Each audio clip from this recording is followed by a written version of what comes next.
Icam Gopi தமையன். எல்லாருக்கும் வணக்கங்க. மிஸ்ஸஸ் கோபி சமையல் சேனலில் இன்றைக்கி நம்ம பார்க்க போகிறது ஒரு சூப்பரான எக்லெஸ் சாக்கோ கேக் ரெசிபி. இது வந்து ரொம்ப ஈஸியாக ஓவன் இல்லாமல் குக்கர் வச்சு அதே சமயம் கோதுமை மாவில் ரொம்ப சாஃப்டாக ஸ்பாஞ்ச் மாதிரி எப்படி செய்யலாம் அப்படிங்கிறத இன்றைக்கி இந்த வீடியோவில் பார்க்க போகிறோம். இந்த வீடியோ வந்து கண்டிப்பாக ஸ்கிப் பண்ணாமல் பாருங்கள். அப்போ தான் நான் சொல்லியிருக்க டிப்ஸ் எல்லாம் உங்களுக்கு வந்து கண்டிப்பாக தெரியும். இப்போ தான் நம்ம சேனலை ஃபஸ்ட் டைம் பார்க்குறீங்கன்னா மறக்காமல் நம்ம சேனலை சப்ஸ்கிரைப் பண்ணிக்கோங்க. கூடவே அந்த பெல் பட்டனையும் ப்ரெஸ் பண்ணிக்கோங்க. ஃப்ரெண்ட்ஸ், நீங்கள் இந்த வீடியோவில் பார்த்துட்ருக்கிறது அழகான நெல் பயிருங்க. இது வந்து ஒரு அழகான காலை வேளையில் எடுத்தது. பாருங்கள் எவ்வளோ அழகாக இருக்குன்னு. இந்த சூப்பரான ஸ்பாஞ்ச் கேக் வந்து வீட்டில் அதுவும் முட்டை இல்லாமல் எப்படி செய்கிறது அப்படிங்கிறத பார்க்கலாம். கண்டிப்பாக இந்த ரெசிபி எல்லோரும் ட்ரை பண்ணி பார்த்துட்டு கமெண்ட் பாக்ஸில் கண்டிப்பாக கமெண்ட் பண்ணுங்கள். வாங்க வீடியோக்குள்ளே போகலாம்.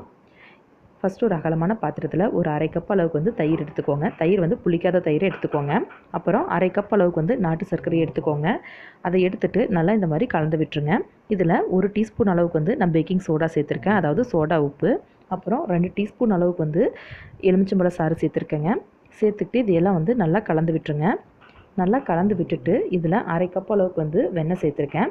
நீங்கள் வந்து அரை கப்புக்கு கொஞ்சம் கம்மியாக கூட வெண்ணெய் சேர்த்துக்கலாம். வெண்ணெய்க்கு பதிலாக ரீஃபைண்ட் ஆயில் கூட சேர்த்துக்கலாங்க. அப்புறம் ஒரு கப் அளவுக்கு கோதுமை மாவு சேர்த்துக்கோங்க. நீங்கள் வேணும்னா மைதா மாவு கூட சேர்த்துக்கலாம்.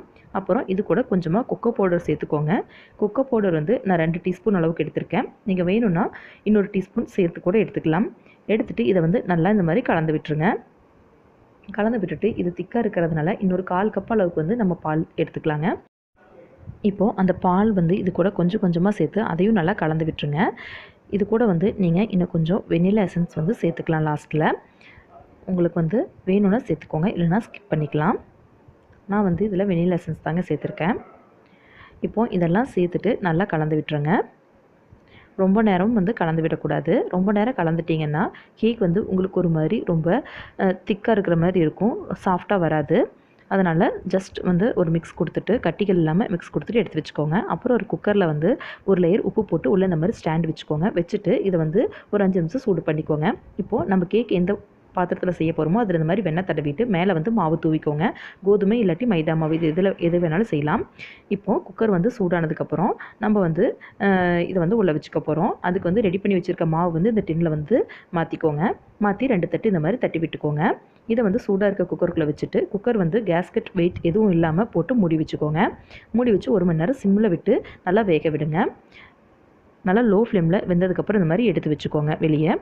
இப்போ பாருங்கள், ஏதாவது நீடில் மாதிரி உள்ளே விட்டு பார்த்தா அதில் வந்து மாவு வந்து உங்களுக்கு ஒட்டாமல் வரணும். அப்போ தான் நம்ம கேக் ரெடி ஆயிடுச்சுன்னு அர்த்தம். இப்போது ஓரங்களை வந்து நல்லா ஆறுனதுக்கப்புறம் இந்த மாதிரி எடுத்து விடுங்க. கேக் சூடாக இருக்கும்போது வந்து கேக்கை வந்து நீங்கள் எடுக்கக்கூடாது. இந்த மாதிரி கத்தி வந்து சுற்றியும் விட்டு பார்த்துட்டு இதை வந்து மாற்றிக்கலாம். பாருங்கள், கேக் வந்து எவ்வளோ சூப்பராக வந்திருக்குன்னு. நம்மளுக்கு வந்து பாத்திரத்தில் ஒரு துளி கூட ஒட்டாமல் ரொம்ப சூப்பராக வந்துருந்துச்சுங்க. பாருங்கள் எவ்வளோ சூப்பராக வந்திருக்குன்னு. உங்களுக்கு நான் கையில் எடுக்கும்போதே தெரியும் கேக் வந்து எவ்வளோ சாஃப்டாக சூப்பராக இருக்குன்னு, நல்லா ஃப்ளஃபியாக வந்திருக்கு. மறக்காமல் இந்த கேக் ரெசிபி வந்து எல்லோரும் உங்கள் வீட்டில் ட்ரை பண்ணி பாருங்கள். ட்ரை பண்ணி பார்த்துட்டு எப்படி இருந்துச்சு அப்படிங்கிறத கமெண்ட் பாக்ஸில் கமெண்ட் பண்ணுங்கள். உங்களுக்கு இந்த கேக் ரெசிபி பிடிச்சிருந்தா லைக் பண்ணுங்கள். அப்படியே உங்கள் ஃப்ரெண்ட்ஸ் ரிலேட்டிவ்ஸ் எல்லாத்துக்கும் இந்த வீடியோ வந்து ஷேர் பண்ணுங்கள். மிஸ்ஸஸ் கோபி சமையல் சேனலை இது வரைக்கும் சப்ஸ்கிரைப் பண்ணாமல் இருந்தால் மறக்காமல் சப்ஸ்கிரைப் பண்ணிக்கோங்க. ரொம்ப நன்றி. தேங்க்யூ.